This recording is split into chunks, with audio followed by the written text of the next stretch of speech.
سب سے پہلی اور اہم بات یہ ہے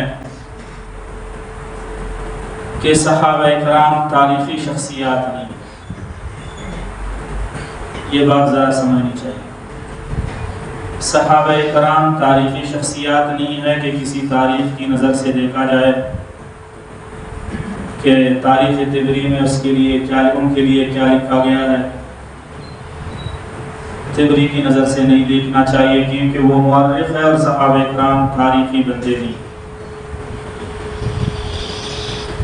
اسی طرح صحابہ کرام کو اس نظر سے نہیں دیکھنا چاہیے کہ فلاں قلمکار نے ان کے لیے کیا تحریر کی ہے، وہ تحریر کے بندے بھی نہیں ہیں، تحریری شخصیات بھی نہیں۔ صحابہ کرام خالصتاً قرآنی شخصیات ہیں۔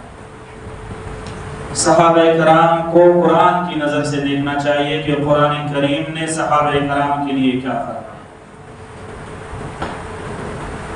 مورخ نے کیا لکھا ہے، صحیح لکھا ہے، غلط لکھا ہے، یہ اس کی اپنی تحقیق ہے، صحابہ کرام کا اس میں کوئی قصور نہیں۔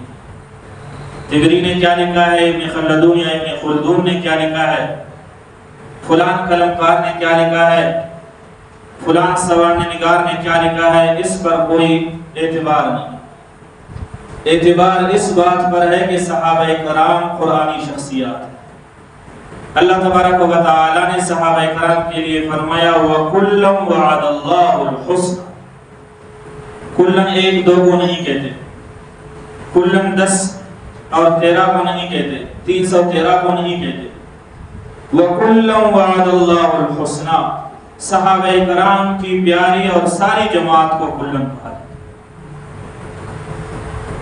اب یہ کہنا کہ فلاں کا فلاں کے ساتھ اختلاف تھا، تاریخ نے فلاں لکھا ہے اور اس طرح کی باتیں لکھی ہے، فلاں محقق کے کلام سے یہ تحریر موجود ہے، اگر آپ فلاں محقق کی تحریر کو دیکھتے ہیں تو اس سے پہلے اپنے ایمان کو بھی دیکھیں۔ وَكُلًّا وَعَدَ اللَّهُ الْحُسْنَى، اللہ تبارک و تعالی نے سب کے ساتھ اچھائی کا وعدہ کیا ہے کہ سب کے سب اچھے۔ صرف یہ ایک آیت نہیں ہے، قرآن کریم کی سینکڑوں آیات بینات ہے جو صحابہ کرام کی جماعت کے لیے دلیل۔ اگر اللہ نے توفیق دی تو کسی موقع پر صحابہ اور قرآن کے عنوان سے گفتگو ہوگی انشاءاللہ العزیز۔